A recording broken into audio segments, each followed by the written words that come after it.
జై శ్రీమన్నారాయణ. సుందరాకాండ మనకి రెండవ భాగం కంటిన్యూ చేసుకుందాం. దీనిలో ప్రార్థన.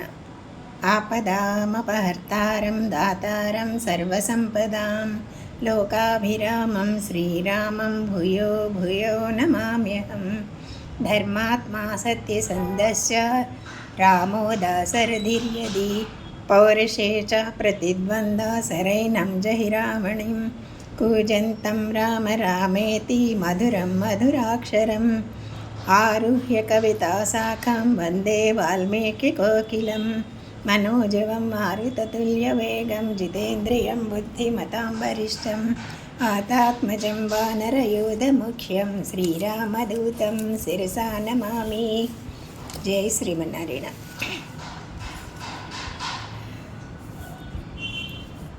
నిన్న మనం లిరిక్స్ పెట్టండి మేడం, ఈ ప్రేయర్ కూడా. సరే, లేకపోతే నోట్ చేసుకోండి. నిన్న హనుమ 100 యోజనాల సముద్రాన్ని దాటి ఎక్కడికి లంబ పర్వతం అంటారు, అక్కడికి వచ్చాడు అనమాట. అక్కడ తన శరీరాన్ని చూసి రాక్షసులు ఎక్కడ భయపడతారో అని తన శరీరాన్ని సంకోచింపజేసుకున్నాడు, చిన్నగా చేసుకున్నాడు. అంటే హనుమ కూడా చాలా తన సహజ రూపాన్ని పొందాడనమాట. అక్కడున్న పర్వతం యొక్క శిఖరం మీద దిగాడు. అక్కడి నుంచి చూస్తున్నాడు. ఏం చూస్తున్నాడు అంటే లంకను చూస్తున్నాడు. లంక అంటే ఎట్లా ఉంది? అమరావతి లాగా ఉందట. అమరావతిని అసలు ఇంకొక దాంతో పోల్చలేరు. హనుమ కూడా భూప్రదక్షిణం చేశాడు, చూడని వాడు కాదు. వాలి తరుముతూ ఉంటే సుగ్రీవుడితో పాటు హనుమ కూడా మొత్తం భూమి అంతా తిరిగాడట. తిరిగి చూశాడు. కానీ ఇక్కడ లంకను చూసేసరికి ఎలా ఉందంటే దేవతల స్వర్గానికి రాజధాని అంటారనమాట అమరావతిని. అందుకే అమరావతిని పోల్చారు. మిగతా అందరూ కూడా అమరావతిని ఆక్రమించుకోవాలని ఎందుకు చూస్తారు అంటే అంత అందమైన పట్టణం అనమాట. అట్లా ఉంది లంకా పట్టణం. ఇక్కడి నుంచి చూస్తున్నాడు తను. అయితే నిన్న 4 దుష్కర్మలను చేసి దాటి వచ్చాడు అని చెప్పారు. 4 దుష్కర్మలు ఏం చేశాడు అంటే, దుష్కర్మ అంటే ఏంటి అసలు? చేయడానికి సాధ్యం కాని పనులు ఏంటి అవి అంటే ధృతి 4 లక్షణాలు చెప్తారు అడిగి.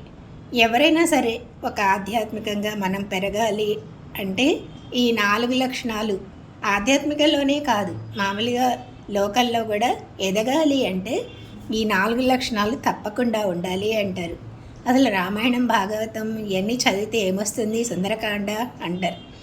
ఏమొస్తుంది అంటే మనిషిగా ఎలా బతకాలో నేర్చుకోవచ్చు, మనిషిగా మనం ఎలా ప్రవర్తించాలో చెప్తాయి. ఇవన్నీ నేర్చుకోవడానికి ఇది కూడా పర్సనాలిటీ డెవలప్మెంట్ క్లాసుల్లో కూడా వీటిని ఉపయోగించుకుంటారు, వీటి ఉదాహరణల్ని. ఇలా దాంట్లో ఏం చెప్పాడు? 4 లక్షణాలు ఉండాలని. ధృతి, దృష్టి, మతి, దాక్ష్యం అని చెప్పాడు. ధృతి అంటే ఏంటి అంటే పట్టుదల. ఏంటి? ఆకాశంలో ధైర్యంగా 100 యోజనాల సముద్రాన్ని దాటుతాను అని పట్టుదలగా బయలుదేరాడు. అది ఫస్ట్ దుష్కర్మ. అదే ఇది ధృతి అన్నమాట. తర్వాత ఏంటి?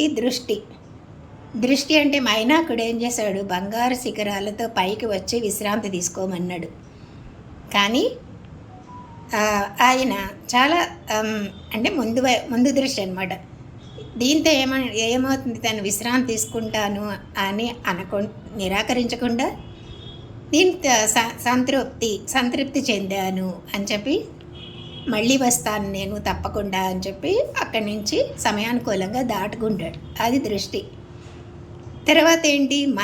మతి అంటే వివేకం. ఇక్కడ సురస దగ్గర ఉంటుంది. సురస ఏం చేస్తుంది? దేవతలు పంపించారు సురసని, తానేమీ రాలేదు. దేవతలే హనుమ శక్తిని పరీక్షించడానికి అని చెప్పి సురసని పంపిస్తారు కదా. సురస ఏం చేస్తుంది? నువ్వు వచ్చి నా నోట్లో పడితే నేను తింటాను అంటుంది. ఎవరైనా తినేవాళ్ళు అయితే తినేస్తారు, కానీ నా నోట్లో పడితేనే తింటాను అనరు కదా. దాంతో ఆయనకి వివేకాన్ని ఉపయోగించాడు అక్కడ. అని ఉపయోగించి అప్పుడు ఆమెని దాక్షాయిణి అని సంబోధించాడు. చివరికి దేవతలు పంపించారు అనే విషయం అర్థమైపోయింది ఆయనకి. అది వివేకం. ఏం చేశాడు? తన నోటిలో దూరి వెంటనే బయటకు వచ్చేసాడు. అది ఇంకొకటి దాక్ష్యము. దాక్ష్యం అంటే శక్తి అన్నమాట. అది ఏంటి? మనం చేసే కొన్ని నిషిద్ధ కర్మలు ఉంటాయి, కొన్ని మనకు తెలియకుండానే అవి మనని ఆక్రమిస్తూ ఉంటాయి తెలియకుండానే. అందుకనే అదేమవుతుంది, సింహిక నీడని బట్టి లాగుతోంది అంటే అర్థం ఏంటి? మనం తెలియకుండానే దాంట్లో పడిపోతున్నాం, నిషిద్ధ కర్మలు చేస్తున్నామని. అది వదలాలే కానీ ఆచరించకూడదు కదా. అందుకనే సురసుని చంపకుండా వదిలేసిన హనుమ ఏం చేశాడు? సింహికని చంపేశాడు. దాక్షిణ్యం అది దాక్ష్యం, శక్తి అన్నమాట. ఎందుకు చంపాడు అంటే ఎప్పుడైనా నిషిద్ధ కర్మలు అని తెలిసినప్పుడు అక్కడికక్కడే వదిలేయాలి దాన్ని. అదే మమకారంతో కానీ ఇంకా దాంతో కానీ దాన్ని ఆచరించాలి అని కూడా అనిపించకూడదు అనమాట. అందుకని అక్కడికక్కడ చంపేశాడనమాట. ఇట్లా 4 రకాలైన దుష్కర్మలను చేశాడు హనుమ. 100 యోజనాల సముద్రాన్ని దాటి అవతల ఒడ్డున ఉన్న ఇక్కడికి వచ్చాడు. సరే, హనుమ 100 యోజనాల సముద్రాన్ని దాటి త్రికూట పర్వతం మీద నిలిచి ఉన్న లంకను చూశాడు. ఎలా ఉంది? త్రికూట పర్వతం మీద ఉంది లంక. అప్పుడు అది తన కొండపై దిగంగానే ఏమవుతుంది? చెట్లన్నీ ఒక్కసారి దిగాడు అనుకోండి, ఆవిడేమవుతుంది? చెట్లన్నీ కదిలిపోయినాయి. ఆ చెట్ల నుంచి పూలన్నీ రాలిపోయినాయి అంట. రాలిపోయి ఆ పువ్వులతో మొత్తం అసలు హనుమ మీద పుష్పమయం అయిపోయాడంట. అంటే పుష్పాలన్నీ రాలిపోయినాయి తన మీద. తనంతా కూడా పుష్పాలతో నిండిపోయి కనిపించాడు అనమాట. ఇంకా అంత 100 యోజనాలు దాటి వచ్చాడు కదా. మనమైతే కొంత పరిగెడితే ఏమవుతుంది?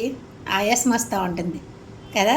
కానీ హనుమ ఏమీ అసలు బడలకే చెందలేదు, అలాగే నిలిచి ఉన్నాడనమాట. అప్పుడు అనుకుంటున్నాడు, నేను ఈ రకంగా 100 యోజనాలైనా దాటగలిగాను, ఈ సముద్రం దాటడం ఎంత పని అనుకున్నాడంట. ఇలా సాధన చేసేవాడికి ఏదైనా సరే ముందు ఉండాల్సింది ఏంటి అంటే, నేను చేయగలను, నేను తప్పకుండా ఈ పని పూర్తి చేస్తాను అనే పట్టుదల. అప్పుడు ఇంకా దాంతో వాడికి ఉత్సాహం వస్తుంది తప్ప, ఇది లేకుండా నేను ఇంత దాటొచ్చానే, కాసేపు విశ్రాంతి తీసుకుందాం ఇలా అని అనుకుంటే సాధన ఎప్పుడు పూర్తి కాదు అంటారనమాట. 100 అంకె అనేది కూడా ఏంటి అంటే తత్వజ్ఞానాన్ని. 100 అంకె అని అంటే ఏంటంటే 100 సంఖ్య ఒక తత్వజ్ఞానాన్ని ఇస్తుందట. ఏంటది అంటే భగవతత్వం, జీవతత్వం, ప్రకృతి తత్వం అంటారు. ఇందులో ఏంటి ముఖ్యం? భగవంతుడు. జీవుడు అంటే మనందరం. ప్రకృతి అంటే మీకు తెలుసు అన్నీ. ఇది ఈ 3 చెప్తారు ఎప్పుడు కూడా. ఎప్పుడు 3 మనకి 3 స్థితులే ఉంటాయి చూడండి. జాగృతి, స్వప్న, సుశక్తి. అలాగే జన్మ, జర, మృత్యువు. ఇలా 3 ఉంటాయన్నమాట. ఈ 3 కూడా ఉంటాయి. కారణావస్థలో ఈ 3 ఉంటాయన్నమాట. అందుకే భగవతత్వం అనేది ఎప్పుడు కూడా కనబడుతూ ఉంటుంది. జీవ ప్రకృతి అనేది తనలో కలిసిపోయి ఉంటాయి, భగవతత్వంలో కలిసిపోయి ఉంటాయి. కాబట్టి సూక్ష్మ అవస్థలో ఉంటాయి, కనపడదు అవి. కాబట్టి ఈ జీవ ప్రకృతి తత్వాలతో కూడిన భగవతత్వమే ఈ జగత్తుకి కారణం అని తెలుసుకోవాలని దీన్ని 100తో సూచించారనమాట. ఎందుకన్నారు? 1 పక్కన 2 సున్నాలు ఉంటే 100 అంటాం కదా. కానీ 1 తీసేస్తే 2 సున్నాలకు విలువ ఉంటుందా? 1 లేకుండా సున్నాలు ఎన్ని పెట్టుకున్నా విలువ ఉండదు కదా. అలాగే దాని పక్కన ఆ అంకె ఉంటేనే, ఆ 1 అనే అంకె ఉంటేనే 100కి 100 అన్నాం. ఈ 2 సున్నాలు కూడా ఏంటంటే జీవుడు, ప్రకృతి లాంటివి. అది 1 కలిస్తే, 1 అనే భగవతత్వం కలిస్తేనే దానికి విలువ అనేది ఉంటుందన్నమాట. ఇదే 100 యోజనాలు దాటడం అంటే అన్నమాట. కారణతత్వాన్ని ధ్యానించాలి అని శాస్త్రం చెప్తుంది. అందుకే మన వాళ్ళు మనకి ఆయుర్దాయం 100 ఏళ్ళు అన్నారు. ఇదే మనకే కాదు, బ్రహ్మకైనా సరే, దేవతలకైనా అందరికీ 100 ఏళ్ళే ఆయుర్దాయం.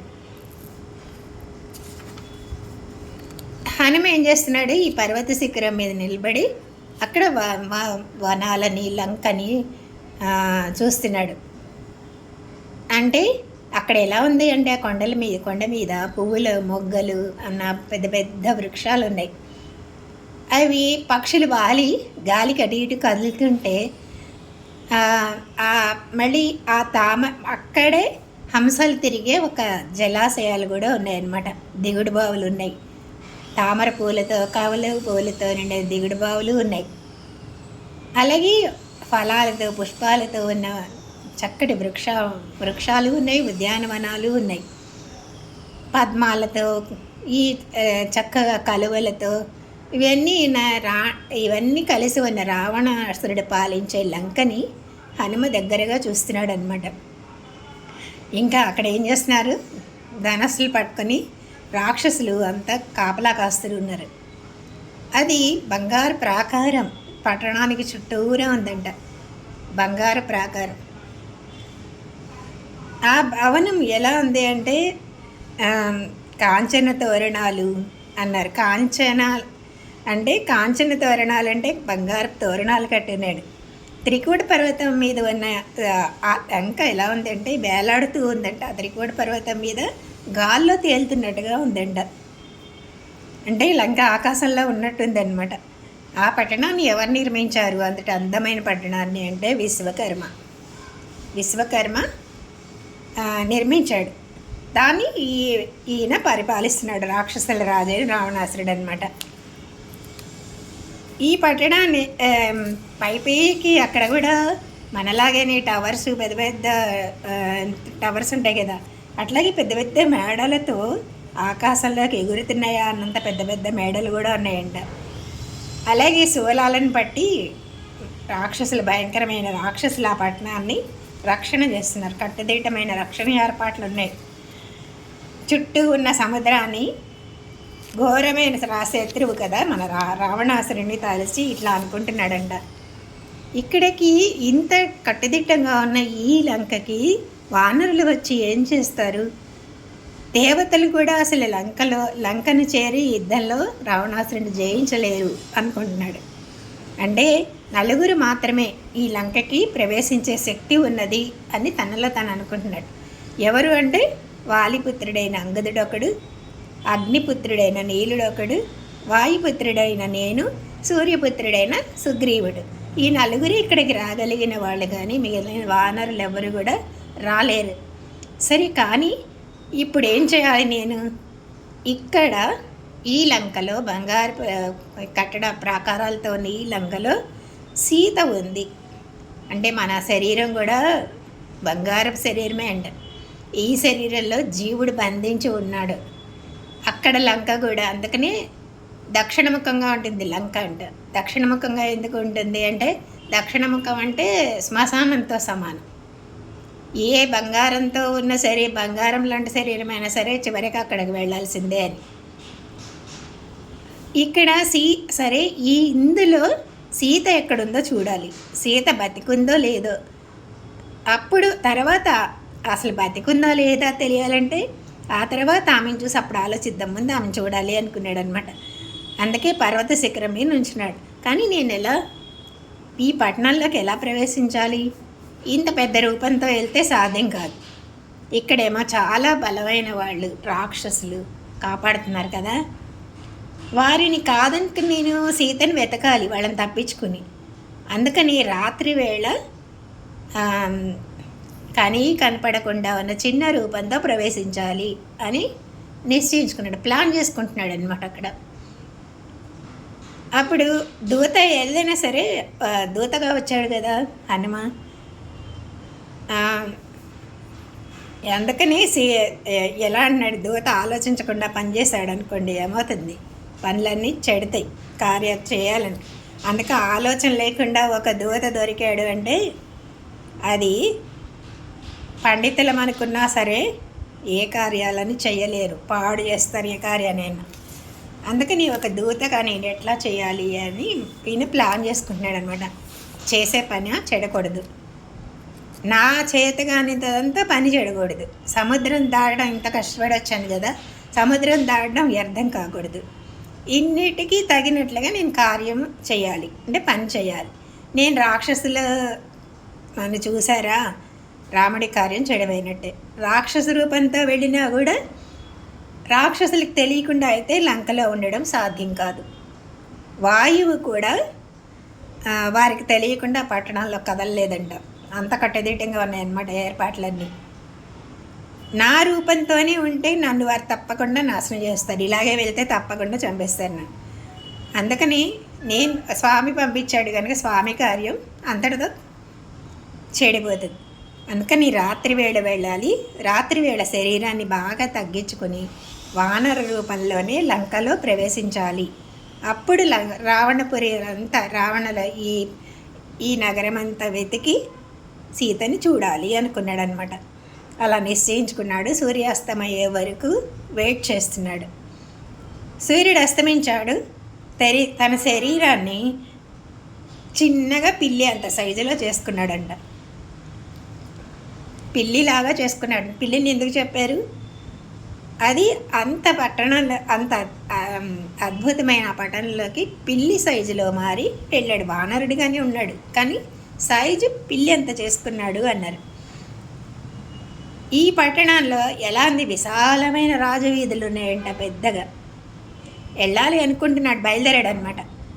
అలాగే బంగారంతో చేసిన రాజస్తంభాలు, బంగారు కిటికీలు, 7-8 అంతస్తుల మేడలు, ఈ పట్టణం అంతా చూస్తున్నాడు అనమాట.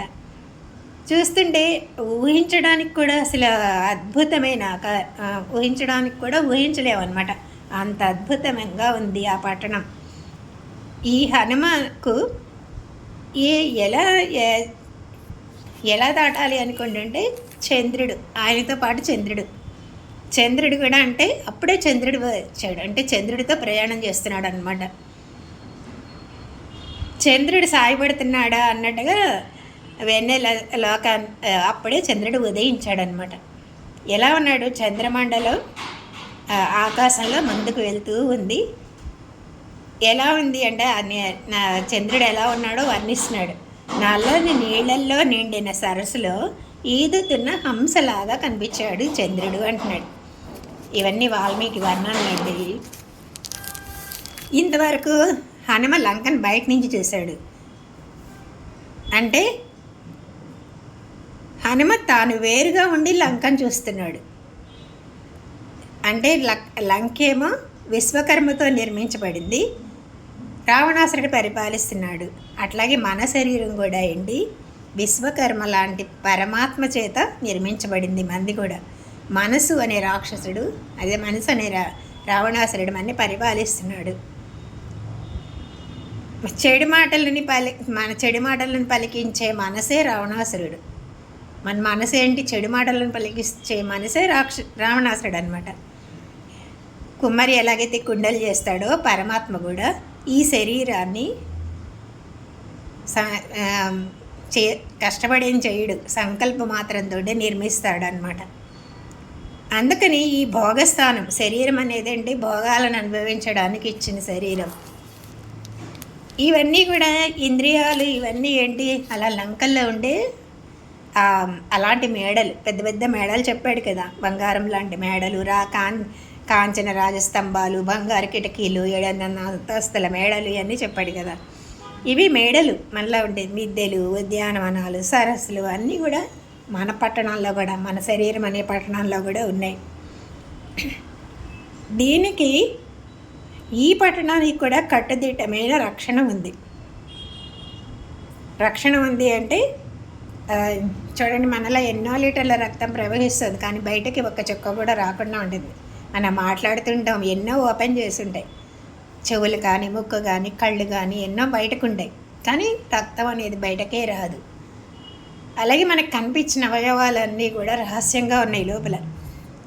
ఇది కూడా అంతే, మన శరీరాల్లో కూడా ఇలాగే రక్షణ ఉంది, కట్టుదిట్టమైన రక్షణ ఉంది. కానీ మన మనసు రావణాసురుడి లాంటి ఆలోచనలతో భగవద్ విషయాన్ని లోపలికి రానివ్వకుండా కాపులా కాస్తూ ఉంటుంది. అక్కడ రావణాసురుడు కూడా అంతే కదా, భగవద్ నామాన్ని కూడా పలకనిచ్చేవాడు కాదు కదా. దీనికి బంగారు ప్రాకారం ఉంది. ఈ బంగారం ప్రాకారం ఎక్కడుందంటే మన శరీరానికి చుట్టూరే ఉంది. జర మరణాలు, సుఖ దుఃఖాలు, ఆకలి దప్పులు, ఇవన్నీ కెరటాలతో నిండిన సముద్రం దాని చుట్టూ ఉంది. అక్కడ ఎలా ఉంది, లంక చుట్టూరా కూడా సముద్రం ఉంది. త్రికూట పర్వతం మీద వేలాడుతూ ఉన్న లంక ఉంది. ఆ త్రికూట పర్వతానికి సముద్రం ఉంది చుట్టూరా.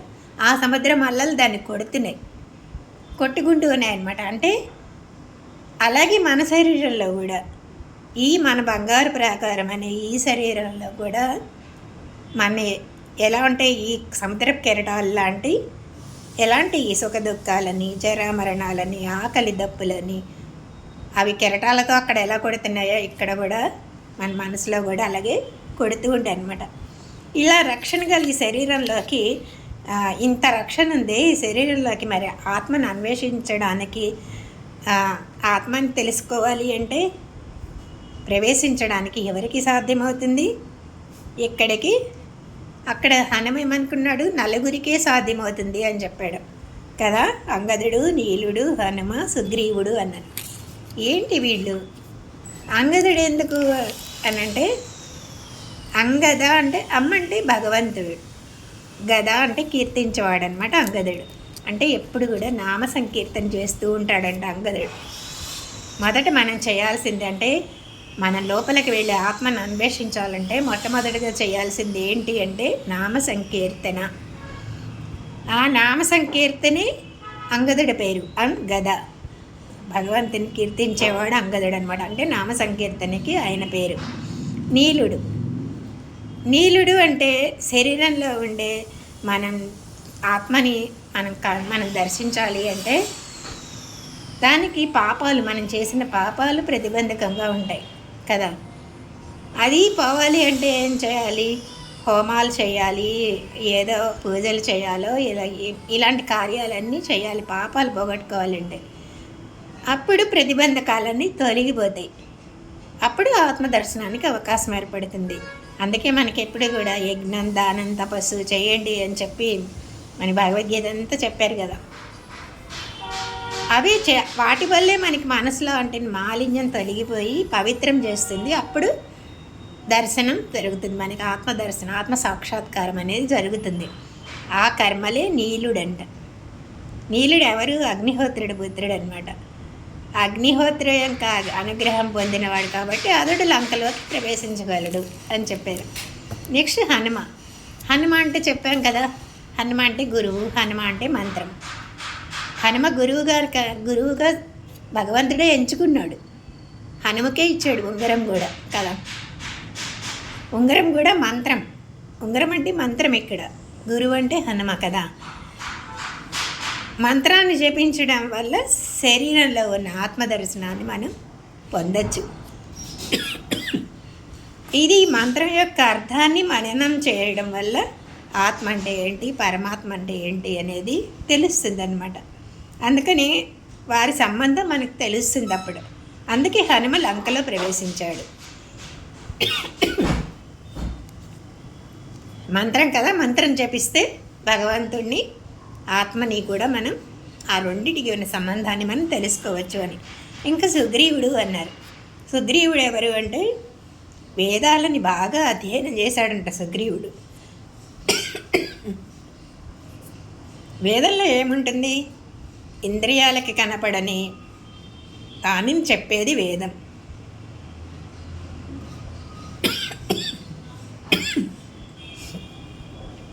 వేదాలను అధ్యయనం చేస్తే శరీరంలో ఉన్న పరమాత్మ దర్శనం అవుతుంది అనమాట. హనుమ నలుగురి వానరులకే లంకలో ప్రవేశించే శక్తి ఉంది అని చెప్పాడు. దాని అర్థం ఏంటి? ఒక్క నిమిషం.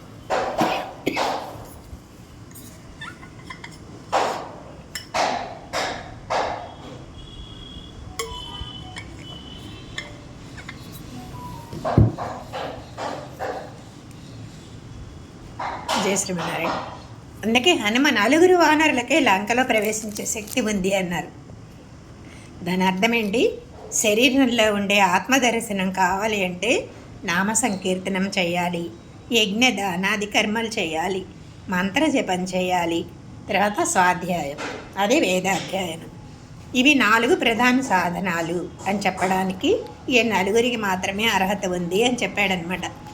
లంకలో ప్రవేశించడం ఎప్పుడు ఎలా అనేది హనుమ రెండవ ఆలోచనగా చేశాడు. రాత్రివేళ కనపడిన రూపంలో ప్రవేశించాలి అని నిశ్చయించుకున్నాడు. రాక్షసులు నిశాచరులు కదా, రాత్రిపూట తిరిగేవాళ్ళు కదా, వారు రాత్రిపూట సంచరిస్తారు కదా, అప్పుడు ఎలా ప్రవేశిస్తాడు అని ఎలా ప్రవేశించాలి అని ఆలోచించాలి ఫస్ట్.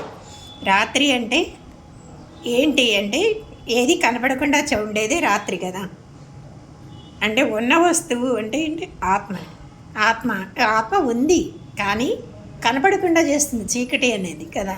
చీకటిలో మీరు ఎన్ని చేసినా కూడా ఒకటే కదా. ఒక గదికి వెళ్ళాము, అక్కడ వాళ్ళు పారాయణం చేస్తున్నారు, యజ్ఞాలు చేస్తున్నారు, స్వాధ్యాయం చేస్తున్నారు, లేకపోతే పూజలు చేస్తున్నారు, అన్నీ చేస్తున్నారు, కానీ కనపడట్లేదు. కనపడాలంటే ఏం చేయాలి? లైట్ వేయాలి, ఒక దీపం పెట్టాలి, దీపం తీసుకెళ్ళాలి, అప్పుడు అందరూ కనిపిస్తారు, అన్నీ ఉన్నట్లు కనిపిస్తాయి కదా.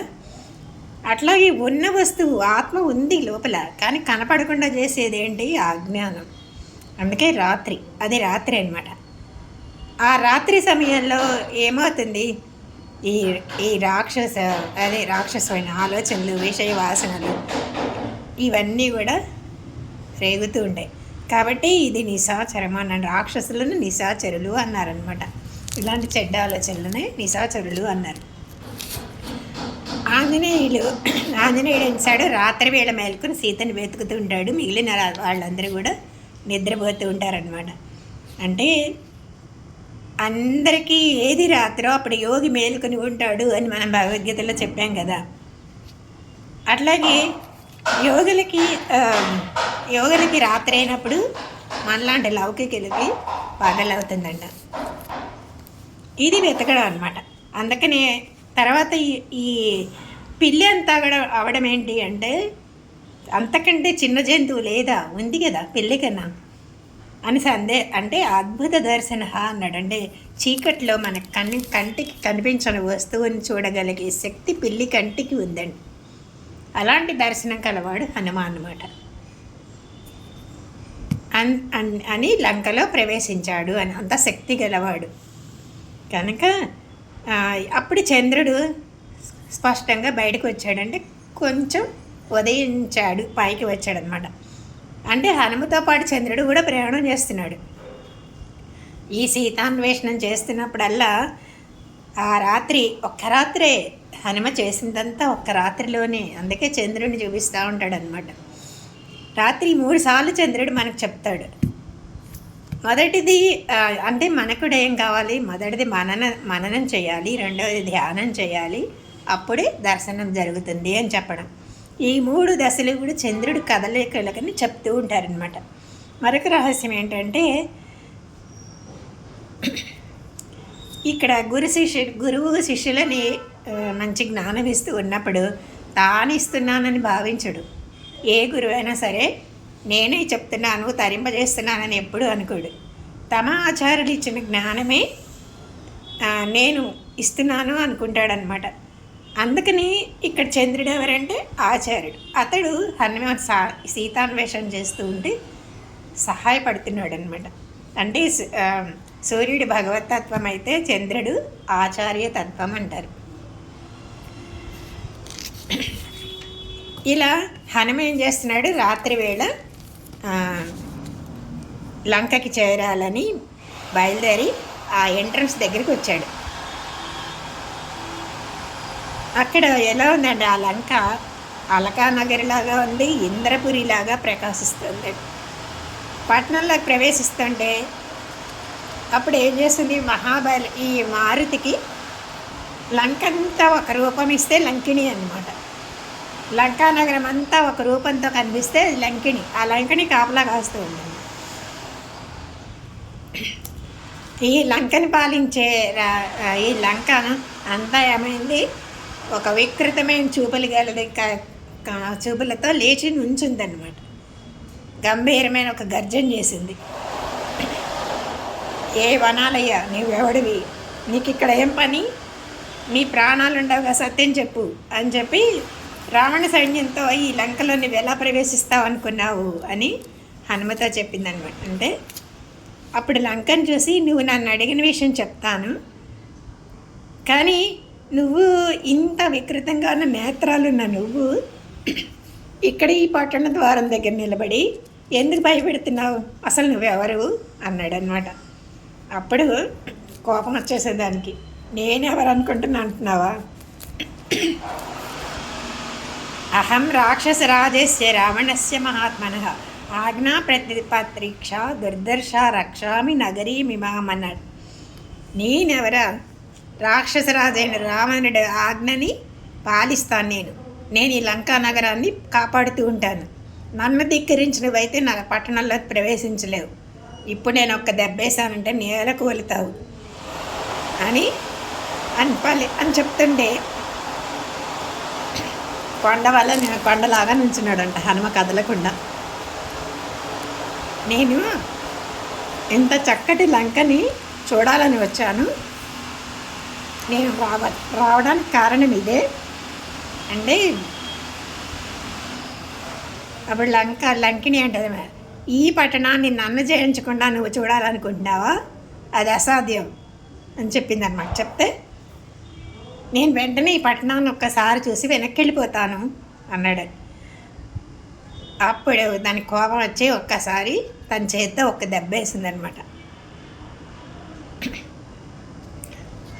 ఇంకా అప్పుడు ఈ వానర రాజు ఏం చేశాడు, తన ఎడమ చేతి వేళ్ళని ముడిచివి ఆడది కదా అని ఎక్కువ కోపం తెచ్చుకోకుండా కొద్దిపాటి కోపంతోనే పిడికిలతో కొట్టాడు. ఆ దెబ్బతో కింద పడింది ఆ చిన్న దెబ్బకి. వెంటనే బెదిరిపోయిందనమాట. బెదిరిపోయి గర్వమంతా పోయింది. నేను లంకానగరిని, కానీ నీ చేత నేను ఓడిపోయాను. పూర్వం బ్రహ్మ నాకు ఒక వరం ఇచ్చాడు. ఎప్పుడైతే ఒక వానరుడు నిన్ను జయిస్తాడో అప్పుడు రాక్షసులకి కీడు కలుగుతుంది అని గుర్తించు అని. ఆ సమయం ఇప్పుడు ఆసన్నమైనట్టుంది. సీతా నిమిత్తంగా రావణునికి రాక్షసులకి వినాశం సమీపిస్తుందన్నమాట. నీవు పట్టణంలో ప్రవేశించి చేయదగిన పనులన్నీ చేసుకోపో, అంతటా హాయిగా తిరిగి సీతమ్మని వెతుక్కో అని చెప్పి ఊరుకుంది, ఇంకేం చేయలేక. ఇక్కడ లంకిని హనుమత్ సంవాదాన్ని ఎందుకు చేస్తున్నారు, ఇక్కడ ఏంటి, హనుమకి ఎదురుకుండా లంకే ఎదురుపడి నేను అని అన్నది. ఆ నిలిచింది ఎవరు, ఈ దేహమని లంకని కాపాడే రాక్షసి. ఈమె ఎవరు, మనలో ఉండే అహంకారం, అహం అంటారు. ఈ ఆత్మే నిజమైతే కానీ దేహం ఎప్పుడు కూడా నేను అంటూ ఉంటుందన్నమాట. అందుకని ఇది ఉన్నంతకాలం లోపలికి వెళ్ళి ఆత్మను చూడడం సాధ్యం కాదు. అహంకారం పోయినప్పుడే ఆత్మ దర్శనం అవుతుంది అంటారు కదా. దానిని జయిస్తేనే లోపలికి వెళ్ళాలి. అందుకని అలా జయించినప్పుడే లోపలుండే రాక్షసులైనా రావణాసురుడైనా నశిస్తారనమాట. అప్పుడే సీతమ్మ లాంటి జీవుడు, మనలోని జీవుడి దర్శనం అవుతుంది. అప్పుడు జ్ఞానమున్న గురువు ఏం చేస్తాడు, ఈ దేహంలో ప్రవేశించి మోక్షం అంటే ఇష్టమైనది అక్కడ ఏం చేస్తుంది, సీత కూడా తపస్సు చేస్తుంది కదా రాముడి కోసం. అట్లాగే మనలోని జీవుడు కూడా ఆ కోరికతో భగవంతుడు వచ్చి రక్షించాలి అని కోరికతో ఉన్న జీవుడిని అన్వేషిస్తాడు, తరింపజేస్తాడనమాట. ఇది ఈ సంవాదంలో ఉన్న అర్థం.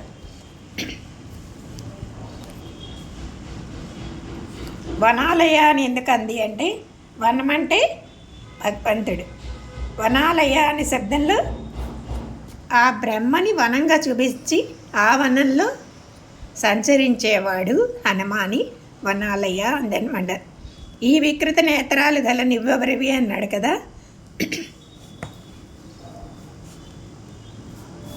మాయ అంటే మాయ రూపమే వికృతంగా ఉంటుందన్నమాట. వికృతి రూపంగా ఉండే ప్రకృతి అంటే ఈ ప్రకృతి మన్ని నయన అంటే ఈ ప్రకృతి. ఇలాంటి మాయ మన ఆవరించుకుంది అని చెప్పడానికే ఈమెని వికృతమగు నేత్రాలు కలిగిన నువ్వెవరివి అని హనుమ ప్రశ్నించినట్టు అనమాట. కాబట్టి ఈ మాయతో మనకి ఈ మాయ అంటే ఈ దేహమే నేనే అనుకునే మధ్య మాయ అనమాట. ఈ మాయే లంక అనమాట. మాయతో ఉన్న ఈ దేహమే లంక. ఇదే హనుమ ఎదిరించాడు. ఇలా హనుమ లంకిని జయించడంలో మనకి ఇది ఆ తత్వార్థం అనమాట. ఇంకా హనుమ ఏం చేశాడు, లంకను జయించాడు, ద్వారం గుండా లోపలికి ప్రవేశించాడు. కానీ ఎలా ప్రవేశించాడు? హనుమ శత్రువులు అద్వారేణ అన్నారు. హనుమ ద్వారం గుండా వెళ్ళలేదు, ఆ ప్రాకారాన్ని దూకి వెళ్ళాడంట. అంటే శత్రువుల పట్టణాల్లో ప్రవేశించేటప్పుడు ఎడం కాలు పెట్టాలి అంటారు కదా, అలాగే ద్వారం గుండా ప్రవేశించకూడదు అని చెప్పి అలా అద్వారంగా ప్రవేశించాడు అని చెప్పారు.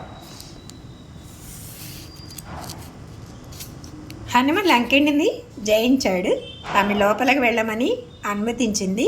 ద్వారం గుండా ప్రవేశించవచ్చు కదా, కానీ ప్రాకారం మీద నుండి దూకి లోపలికి వెళ్ళాడు. అంటే దీనికి హనుమ ప్రాకారం దూకింది అంటే లంకకి బంగారు ప్రాకారం ఉంది. మన శరీరం కూడా చుట్టూ ఉండే విషయాలే బంగారు ప్రాకారం అన్నమాట.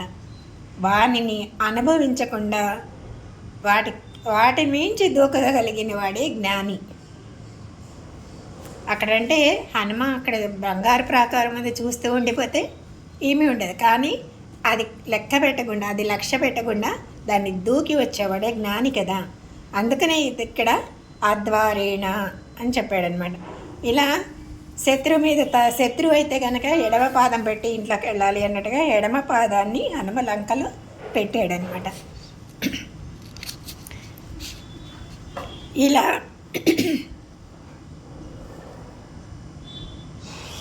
భవనాలన్నీ కూడా అక్కడ స్వస్తికాకారంతో ఉన్నాయంట. ఇలా వెళ్తూ ఉన్నాడు, ప్రతి ఇంటింటికి వెళ్తున్నాడు, ప్రతి ఇల్లు వెతుకుతున్నాడు. మధ్య మధ్యలో ఈ తారాస్థాయిలో అంటే చాలా గట్టిగా పాడుతున్న స్త్రీల గానాలని వింటున్నాడు. అలాగే గజ్జల ధ్వనులు వినిపిస్తున్నాయి, మెట్లపై నడిచే వచ్చే ధ్వనులు వినిపిస్తున్నాయి. మల్లులు అంటే ఇద్దరు మల్లెలు పోట్లాడుకునే ఆ ధ్వనులు సింహగర్జనలాగా వినిపిస్తున్నాయి. ఇంకా కొందరి భవనాల్లో మంత్రజపాలు కూడా వినిపిస్తున్నాయంట. వేదాధ్యయనం చేసేవాళ్ళని చూశాడు. అలాగే రావణాసురుని స్తోత్ర పారాయణలు చేసిన వారిని కూడా చూశాడు. నగర మధ్యంలో రాజమార్గంలో ఉన్న సైన్యాన్ని చూశాడు. కొంతమంది దీక్షితులు ఉన్నారు, కొంతమంది జటాధరులు ఉన్నారు, కొంతమంది మంత్రించిన దర్భలను కూడా ధరించి ఉన్నారంట. ఆయుధాలను ధరించిన వాళ్ళు, కొంతమంది ఏకాక్షులు అంటారు, ఒక్క కన్య ఉన్నవాళ్ళు కొంతమంది, ఏక కన్నులు, ఒక్క చొబే ఉన్నవాళ్ళు, లంబోదరులు, పొట్ట బాగా ఉన్నవాళ్ళు, ధనుర్ధరులు, ఖడ్గధరులు, ఇలాంటి రాక్షసులందరినీ చూశారు. అలాగే మరీ లావు కాకుండా సన్నవాళ్ళని చూశాడు, పొట్టివాళ్ళని చూశాడు, పొడవవాళ్ళని చూశాడు, మరుగుజ్జు కానీ వివిధ రూపాలు గల రాక్షసులు ఎందరినో చూశాడు అన్నమాట. చూస్తూ వెళ్తున్నాడు. అక్కడ ఆ పట్టణాల్లో మధ్యలో రావణ భవనానికి దగ్గరగా సెక్యూరిటీ అన్నమాట. 100,000 బలగా ఉందంట. ఈ త్రికూట పర్వత శిఖరమే బంగారు తరణంగా రావణ భవనాన్ని చూశాడనమాట. ఆ భవనానికి చుట్టూరా పెద్ద కందకం ఉంది. కందకం అంటే పెద్ద గొయ్యి లాంటిది అనమాట. ప్రాకారాలు ఉన్నాయి, గుర్రాలు, రథాలు, వాహనాలు, విమానాలు, ఏనుగులు, మృగాలు, పక్షులు అంతా ఉన్నాయి. ఆ భవనాన్ని వేల కొలది రాక్షసులు కాపలా కాస్తూ ఉన్నారు. అలాంటి రావణ భవనాన్ని హనుమ చేరుకున్నాడు. రావణుడు ఉండే భవనానికి అన్నమాట ఇదంతా సెక్యూరిటీ. ఆ సమయానికి చంద్రుడు ఎక్కడున్నాడు? మధ్యలో ఉన్నాడు. అంటే సగం రాత్రి అయింది. వెన్నెల బాగా వస్తుంది అనమాట. చంద్రుడు లోకల్లో ఉండే పాపాలన్నిటిని కూడా నశింపజేస్తాడంట. సముద్రం పొంగుతోంది, కిరటాలు వస్తున్నాయంటే చంద్రుడు వల్లే అనమాట. చంద్రవర్ణాన్ని ఇందులో చక్కగా చెప్తాడనమాట. వెండి పంజరంలో ఉన్న హంసలాగా, మందర పర్వత గుహలో ఉన్న సింహంలాగా, మదించిన ఏనుగుపై ఉన్న వీరుల్లాగా ఉన్నాడంట ఆకాశంలో చంద్రుడు. ఇలా ఇదేంటంటే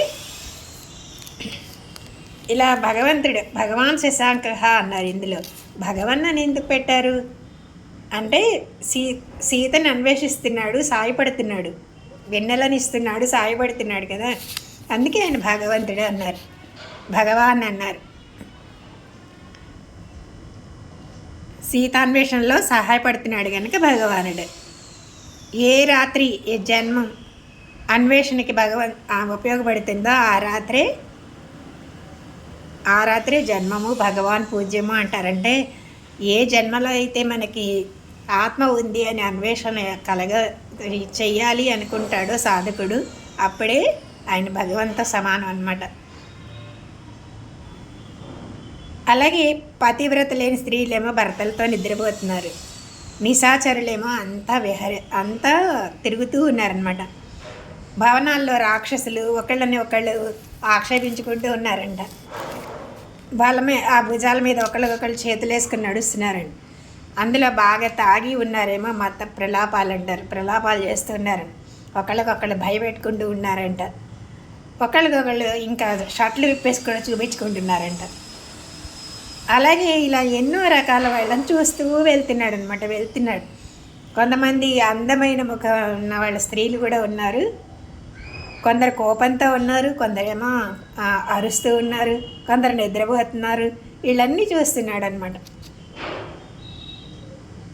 అలాగే కొంతమంది అందులో కూడా ఆస్తికులు ఉన్నారు, మంచి నామధేయం కలిగిన వాళ్ళు, మంచి గుణాలు కలిగిన వాళ్ళు, మంచి రూపం గల వాళ్ళు కూడా ఉన్నారంట. రాక్షస స్త్రీల్లో కొంతమంది మహానుభావులు కూడా ఉన్నారంట. అలాగే అక్కడ స్త్రీలు కూడా కొంతమంది మనం బాల్కనీలో కూర్చున్నట్టుగా అనమాట, సౌదాగ్రాలు అంటారు, అక్కడ కూర్చుని కబుర్లు చెప్పుకుంటున్నారంట తన భర్తలతో అనమాట. ఇలాగా ఈ విధంగా ఎంతోమంది స్త్రీలను చూస్తున్నాడు. అయితే ఇది తప్ప చాలా అని అంటే హనుమ స్త్రీలను వెతుకుతూ వారి ముఖాలని, నేత్రాలని, ఆభరణాలని చూస్తున్నాడు కదా. ముఖం నేత్రం చూడగానే అసుర స్త్రీలో కాదో తెలిసిపోతుందంట. అసుర స్త్రీలు కాకపోయినా కూడా సీత అవునా కాదో తెలుసుకోవడానికి వారి ఆభరణాలు కూడా చూస్తున్నాడంట. సీతమ్మ ఆభరణాలు కొన్ని చూశాడు కదా హనుమ. ఎప్పుడో అది ఆ రావణుడు అపహరించినప్పుడు అన్ని మూట కట్టి కిష్కింద దగ్గర పడేస్తున్నప్పుడు కదా, అప్పుడు చూస్తాడు. అందులో రాముడు కొన్నిటిని చెప్పాడనమాట. ఆ ఆభరణాలను చూస్తే సీతమ్మని గుర్తించవచ్చు కదా అని కూడా వాళ్ళని అంతా అబ్జర్వ్ చేస్తూ వెళ్తున్నాడు అనమాట. సుందరాకాండ అంతా కూడా ఇదంతా అన్వేషణ, సీత కోసం అన్వేషణ కదా ఇప్పుడు హనుమ చేసేది. సుందరాకాండ అంతా కూడా 3 భాగాలతో ఉంటుందండి. అన్వేషణ, దర్శనం, అలాగే ఆమెకు విరోధులైన రాక్షసులని చంపడం అనే 3 భాగాలుగా ఉంటుందన్నమాట. అందుకనే హనుమ సీతమ్మని ఫస్ట్ వెతుకుతాడు, తర్వాత దర్శనమవుతుంది చూస్తాడు, తర్వాత ఆమెని బాధపెట్టే రాక్షసులని చంపుతాడనమాట. అలాగే ఆత్మని కూడా అంతే, ఫస్ట్ అన్వేషించాలి, తర్వాత సాక్షాత్కారం జరుగుతుంది, ఆ తర్వాత భగవత్ప్రాప్తికి ప్రతిబంధకాలుగా ఉన్న పాపాలని నశింపజేసుకోవాలి. ఈ 3 అన్నమాట. అందుకనే పరమాత్మ ప్రాప్తికి ముందు కూడా ఆత్మను కూడా అట్లాగే అన్వేషించాలి మనం కూడా. అందుకని గురువు ఏం చేస్తాడు, యోగ్యులైన శిష్యులని అన్వేషించేటప్పుడు హనుమ చూసినట్టే ముఖాలని, నేత్రాలని, ఆభరణాలని చూస్తాడంట గురువు. అంటే యోగ్యులైన వారి ముఖం ఎలా ఉంటుంది అంటే సౌమ్యంగా ఉంటుందన్నమాట. ఎప్పుడు అది భగవంతుడి గురించిన విషయం ఏదైనా విన్నప్పుడు వికసిస్తూ ఉంటుంది, లేకపోతే లౌకిక విషయాల్లో ముడుచుకుని పోతూ ఉంటుందంట. కన్ను అయితే జ్ఞానానికి చిహ్నం అంటారు. అందుకనే సౌమ్యమైన ముఖం అనేది, భగవద్విషయమైన జ్ఞానం అనేది, ఇవన్నీ కూడా గురువు ముముక్షువులుగా వాళ్ళని తెలుసుకుంటాడు. వీళ్ళకి నాకు కావాలనుకుంటున్నారు భగవంతుడిని తెలుసుకోవాలంటే ఈ 3 గుర్తులని గురువు గమనిస్తాడనమాట. ఇలా అన్వేషిస్తున్నాడు పాపం హనుమ.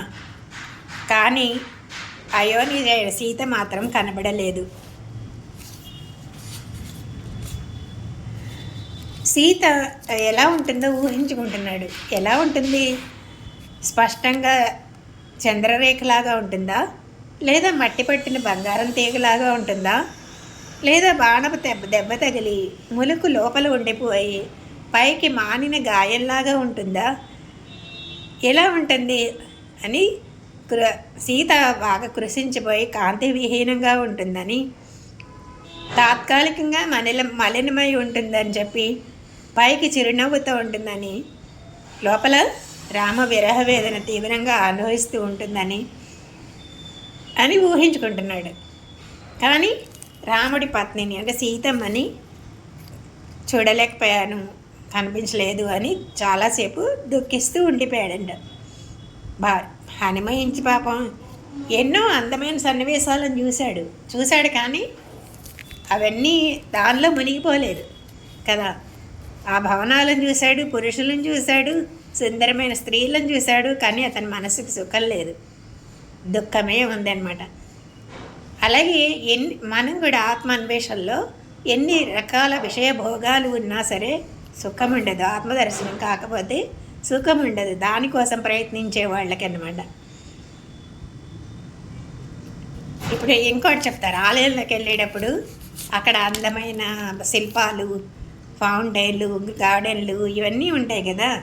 కానీ అవన్నీ మనసుకి ఆకర్షిస్తూ అక్కడే కూర్చుండిపోయాం అనుకోండి, లోపల గర్భగుడిలో ఉన్న భగవంతుడి దర్శనం కావాలి కదా, వెళ్ళాలి కదా, మనం ముందు వెళ్ళాల్సిందే. అంటే ఇవన్నీ చూస్తున్నా సరే భగవంతుడి గర్భగుడి దగ్గరికి వెళ్ళి భగవంతుని సందర్శించుకోవాలి కదా.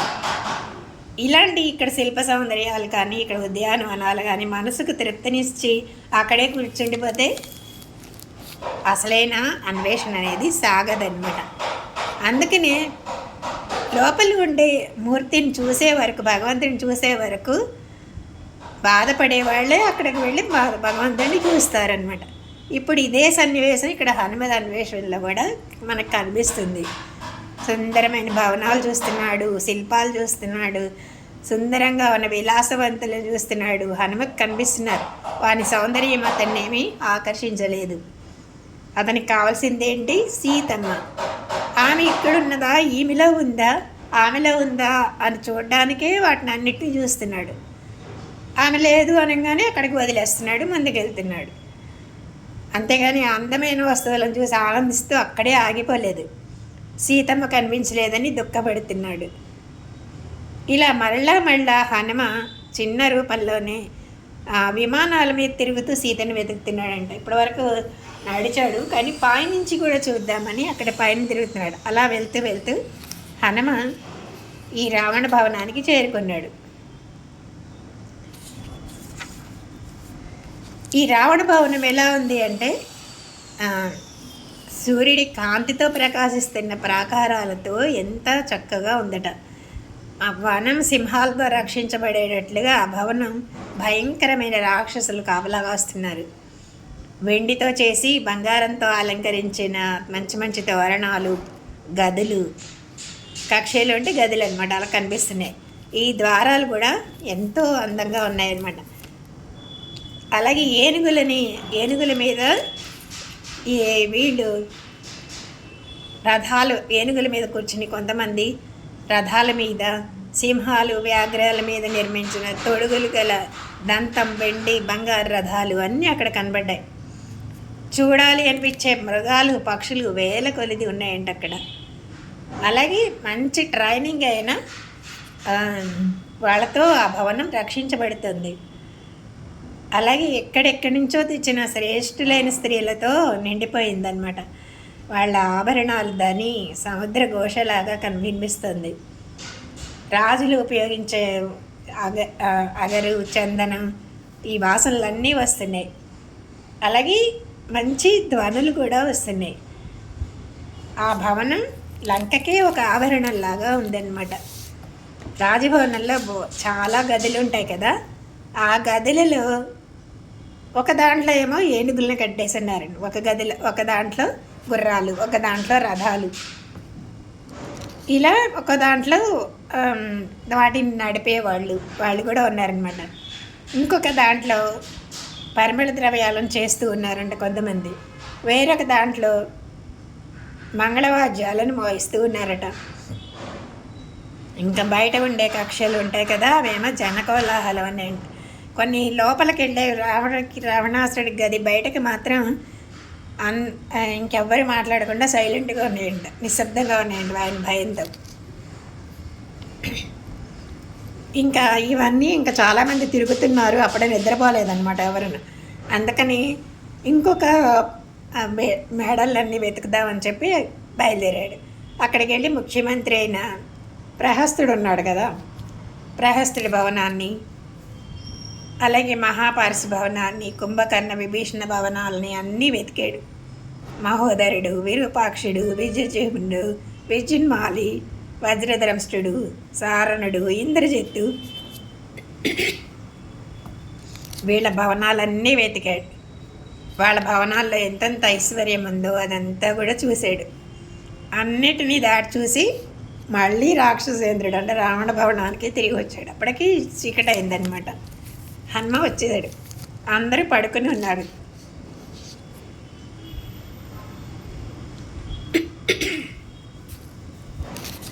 ఇంకా పడుకున్నప్పుడు వీళ్ళందరూ కొంతమంది వికృతంగా ఉన్న వాళ్ళందరూ ఆయుధాలు పట్టుకొని కాపలా కాస్తూ ఉన్నారు. అలాగే తెల్లని ఎర్రని గుర్రాల మీద చుట్టూరా తిరుగుతున్నారు కొంతమంది. ఏనుగుల మీద కూడా కాపలా కాస్తున్నారనమాట. అలాగే బంగారు ఆభరణాలు ధరించి చాలామంది సైనికులు చుట్టూరా తిరుగుతున్నారు. ఇక్కడ ఉండే క్రీడా గృహాలు కానీ ఇవన్నీ కూడా వేరే వేరే గృహాలన్నీ కూడా చేశాడు. కానీ అమళ్ళు కూడా నృత్యం చేయడానికి కూడా కొన్ని ప్లేసులని ఏర్పాటు చేశారంట. అక్కడ పాన్పులు కానీ, ఆసనాలు కానీ, పాత్రలు కానీ అన్నీ బంగారంతోనే చేయబడ్డాయి. అన్నీ కూడా మధ్యాలతో తడిసి ఉండి విశాలమైన భవనాలు కుబేర భవనాల్లాగా కనిపిస్తున్నాయి. అక్కడే స్త్రీలు తిరుగుతుండే గజ్జల ధ్వనులు కానీ, మద్దెల ధ్వనులు కానీ భవనమంతా కూడా వినిపిస్తున్నాయి. ఆ మహాగృహంలో హనుమ ప్రవేశించాడు. ఆ భవనం ఎలా ఉంది కూడా అనేక రకమైన ఆయుధశాలలు ఉన్నాయి. అక్కడ చాలా సౌందర్యంగా ఉంది. ఎత్తుగా ఉన్న మేఘంలాగా ఉందట. అది బంగారు కాంతుల్లో ఉంది. రావణాసురుడి బలానికి తగ్గట్లుగా నిర్మించబడి ఉంది. అది వేరొక గృహం అన్నమాట. దీంట్లోనే ఒక గృహంలోనే ఉత్తమమైన గృహం చూశాను. అది ఎలా ఉంది అంటే భూమండలానికి దిగిన స్వర్గమా అన్నట్టుగా ఉందన్నమాట. అక్కడ అనేక రకాలైన రత్నాలతో కూర్చోబడిందనమాట. చెట్ల పువ్వులు అంతా జలకని పుప్పొడితో ఉన్న పర్వత శిఖరంలాగా ఉందండి. అందగత్తెలైన స్త్రీలతో ఆ భవనమంతా ప్రకాశిస్తుందండి. హంసలు మోస్తున్నట్టుగా సుందరమైన విమానంలాగా కనిపిస్తుంది. ఆ భవనమే ఏంటంటే కుబేరుని జయించి తెచ్చిన పుష్పక విమానం అన్నమాట. దానిని రావణాసురుడు తన మేడ మీద ఉంచుకున్నాడంట. ఆ విమానంలో భూమండలం అంతా ఒక ఆర్ట్ రూపంగా చిత్రించబడిందంట. భూమిలో పర్వత పంక్తులు ఇవన్నీ ఎలా ఉంటాయో ఆ పర్వతాలు, వృక్ష పంక్తులు, పుష్ప సమూహాలు ఇవన్నీ కూడా దాని మీద చెక్కబడి ఉన్నాయి అన్నమాట. దాని మీద ఇంకా సరస్సులు, పద్మాలు, వనాలు ఇవన్నీ కూడా ఉన్నాయి ఆ విమానంలో. ఆ పుష్పక విమానాన్ని హనుమ దర్శించాడు. ఇదేంటి రావణాసురుడిది బెడ్రూమ్ దగ్గరికి వెళ్ళాడనమాట. ఆ విమానంలో ఒక తామర కొలనుంది. దానిలో లక్ష్మీదేవి బొమ్మ ఉందట. తర్వాత అటు ఇటు ఏనుగులు అభిషేకం చేస్తూ ఉన్నట్టుగా కూడా ఉన్నాయన్నమాట. ఈ విధంగా ఆ గృహం ఎలా ఉంది అంటే పరమ సుందరంగా ఉంది. కానీ అలాంటి భవనం చూసిన హనుమ ఇంకా సీత ఎక్కడుంది, సీత కనిపించట్లేదే అని దుఃఖపడుతూ ఉన్నాడనమాట. అప్పుడు సీతమ్మని గురించి ఆలోచిస్తున్నవాడు కదా, చేయవలసిన ప్రయత్నాలన్నీ చేస్తున్నాడు. కానీ మహాధైర్యంగా ఉన్నవాడు, అన్నీ తెలిసినవాడు కూడా ఎంతో దుఃఖాన్ని పొందుతున్నాడు ఇక్కడ. ఎప్పుడు అంటే ఎన్ని రమణీయమైన వస్తువులు చూస్తున్నా కూడా ఎంత అనుభవించాలి అనిపించేంత విలాసంగా ఉన్నా సరే చూడవలసిన ఆ సీతని చూడక దుఃఖమే కలుగుతుంది హనుమకి అన్నమాట. అలాంటి మహాత్ముడికి చూడవలసిన వస్తువు ఏంటి? సీత, అలాగే ఆత్మ. అది కనబడకపోతే మనసు అతి దుఃఖాన్నే పొందుతుందని, ఈ సుందర వస్తువులు ఇతరులకు అయితే ఇందులో ఉండి విలాస వస్తువులను చూడంగానే అందులోనే ఆనందాన్ని పొందుతారు. కానీ జ్ఞాని అయిన వాడు ఏం చేస్తాడు, ఇవన్నీ కాదు అని చూడవలసింది సీత అని ఆత్మని అని. ఇలాగే సప్త కక్షలు దాటాడు. ఏడు కక్షలని దాటిన తర్వాత ఈ రావణ పత్నులు రావణాసురుడు పడుకున్న భవనాన్ని వర్ణిస్తాడనమాట. అక్కడ ఆ భవనం మధ్యలో ఉన్న విమానాన్ని వర్ణిస్తాడు. దీనికి మనకు మరొక విషయం ఏంటంటే, 3 స్థలాల్లో సీత లేదు కాబట్టి ఆత్మ అయిన సీత లేదు అంటే ఎక్కడుంది అంటే, ముందు విజ్ఞానమయ కోసం అంటారు ఆత్మ ఉండే ప్లేస్ని.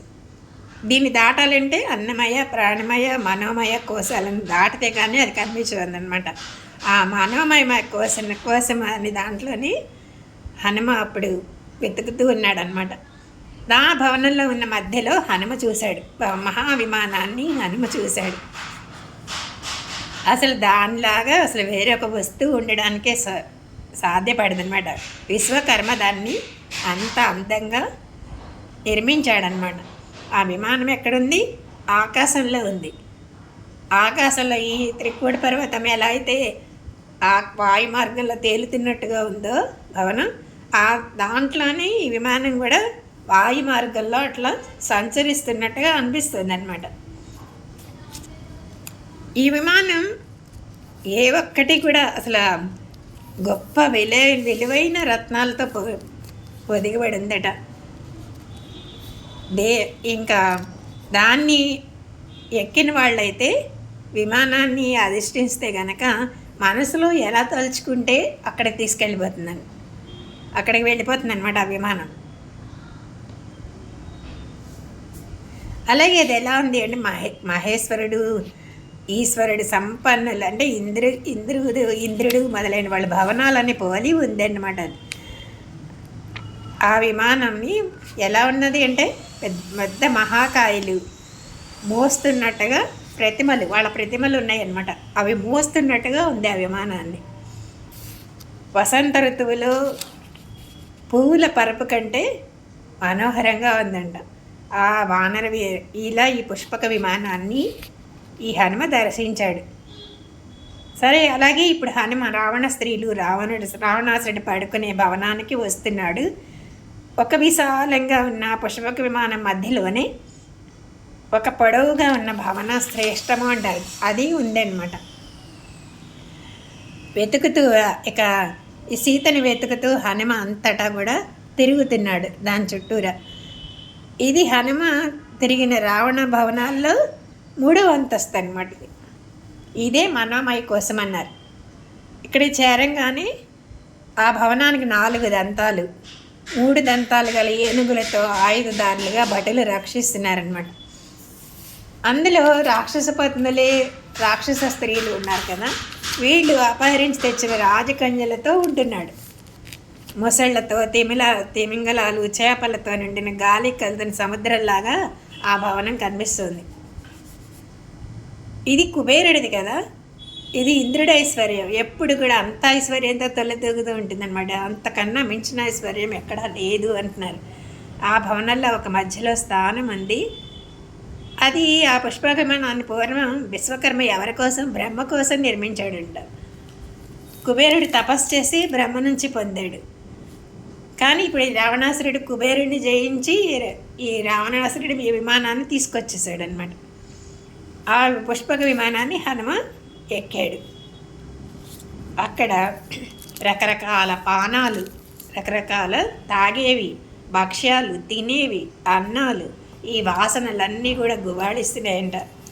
అందరినీ కూడా ఇప్పుడు ఏదైనా కొంచెం టెంప్టేషన్ ఉంటే అందరినీ రా రా అని పిలిచినట్లుగా ఆ వాసనలు హనుమని ఆహ్వానిస్తున్నట్టుగా ఉన్నాయంట. హనుమ రావణ సైన్య మందిరానికి వచ్చాడు. అక్కడ మణులతో మెట్లున్నాయంట. స్ఫటికాలతో నేలంతా నిర్మించబడిందండి. మణి స్తంభాలు, ఆ స్తంభాలు ముత్యాలతో, పగడాలతో, వెండితో, బంగారంతో అలంకరించి ఉన్నాయి. పెద్ద తివాసి ఉంది. దాని మీద భూమండలం అంతా చిత్రించబడి ఉందండి. తివాసి మీద భూమండలం అంతా రాష్ట్రాలు, గృహాలు, పర్వతాలు ఇలా ఉన్నట్టుగా విలువైన పాన్పులు ఉన్నాయి, అగరు ధూపాలు ఉన్నాయి, రంగురంగుల పువ్వులు పరిచారు. ఆ భవనం ఎంత ఉందంటే ఇంద్రియాలను ఎంతో సంతృప్తిపరుస్తుందంటే ఇంద్రియాలను ఆకర్షిస్తుందండి. ఇది స్వర్గమా లేకపోతే దేవలోకమా ఇంద్రపురమా అని అని అంతా అనిపించేటట్టుగా ఆకర్షిస్తుంది అనమాట. నేలపై పరిచిన రంగురంగుల చీరలు, హారాలు ధరించి నానా వేషాలతో అన్నీ ధరించిన స్త్రీలు పడుకుని ఉన్నారు. అక్కడ 1000 మంది స్త్రీలు పడుకుని ఉన్నారట. అర్ధరాత్రి సమయం అవడం వల్ల బాగా మద్యాన్ని తాగి నిద్రావస్థలో అలిసి గాఢ నిద్ర పొందుతున్నారు కొంతమంది. ఇలాగే ఆవరణాల ధ్వని అప్పుడప్పుడు కనిపిస్తూ ఉందన్నమాట. స్త్రీలు కూడా రావణాసురుడు స్త్రీలతో 1000 మంది స్త్రీలు చుట్టూరా ఉంటే రావణాసురుడు మధ్యలో నక్షత్ర రాజులాగా పడుకుని ఉన్నాడండి. ఆ స్త్రీలు కూడా బాగా తాగి వాటితో క్రీడించి చెదిరిన ఆభరణాలతో పడుకుని ఉన్నారు. ఇలా వాళ్ళందరినీ చూస్తున్నాడు అనమాట. వాళ్ళందరూ కూడా రాజర్షి కాంతలు అనమాట, పెద్ద పెద్ద రాజర్షుల పిల్లలే. అలాగే రాక్షసుల స్త్రీలు ఉన్నారు, గంధర్వ స్త్రీలు ఉన్నారు, రాక్షస స్త్రీలు ఉన్నారు. అందరితో కలిసి పడుకుని ఉన్నాడు అతనితోనే. వాళ్ళల్లో కొందరు అపహరించి తెచ్చాడు అంటే యుద్ధం చేసి యుద్ధంలో గెలిచి కొంతమందిని తీసుకొచ్చాడు. కొందరేమో తమంతటి తామే కోరుకుని వచ్చారంట. వాళ్ళు ఏ ఒక్కళ్ళని కూడా ఆమెకి ఇష్టం లేకుండా బలాత్కారంగా అతన్ని పొందలేదు. రావణాసురుడు ఏం పొందలేదు. పరాక్రమంతో అంతకన్నా కాదు, కేవలం గుణాలతోనే ఆకర్షించి పొందాడంట రావణాసురుడు. ఇంతకుముందు ఒకరిని ప్రేమించి తప్పక వచ్చింది కానీ లేకపోతే ఇక్కడ నుండి వేరొక చోటకి వెళ్ళిపోవాలనే ఆసక్తి ఉన్నది కానీ ఒక్కటి కూడా లేదు. ఎప్పుడు ఇక్కడే ఉండాలి అనమాట. హీన రూపం అంటే రూపం లేనిది లేదు, మర్యాద లేనిది కానీ హీనమైన స్వభావం కానీ ఎవరికీ లేదు. అందరూ కోరకనే వచ్చారనమాట. వీళ్ళందరినీ చూస్తుంటే హనుమ మనసులో శ్రీరాముడి ధర్మపత్ని కూడా ఈ రాక్షసరాజు భార్యలు ఎట్లా ఉండరో అట్లుంటే ఇతని జన్మ శోభనమే ఉండేది కదా అనుకున్నాడంట. అంటే ఈ ఊహలో ఎలా ఉంది, ఎలా అనుకున్నాడు ఇదంతా అంటే స్వయంవరానికి ముందే రావణ్ణి పొందకుండా ఈ రావణునే పొందిందనుకో సీత. అప్పుడు ఈ రాక్షసరాజు యొక్క భార్యలాగానే ఈమె కూడా ఆయనతో రమించి ఉండేది కదా, అప్పుడు అతని జన్మధన్యమై ఉండేది కదా అని ఒక అర్థం అనమాట. అంటే స్వయంవరానికి ముందే ఇలా తన రాక్షసరాజు భార్యలు తమ భర్తలతో ఎంత ఆనందంగా ఉన్నారో ఇప్పుడు మా రాముని భార్య కూడా రామునితో ఉంటే గనక ఈ రావణుడి జన్మధాన్యమే ఉండేది కదా అనుకున్నాడంట. అంటే ఇంత గోల ఉండేది కదా, అప్పుడు మళ్ళీ రావడం వెతకడం ఇవన్నీ ఉండేది కాదు కదా.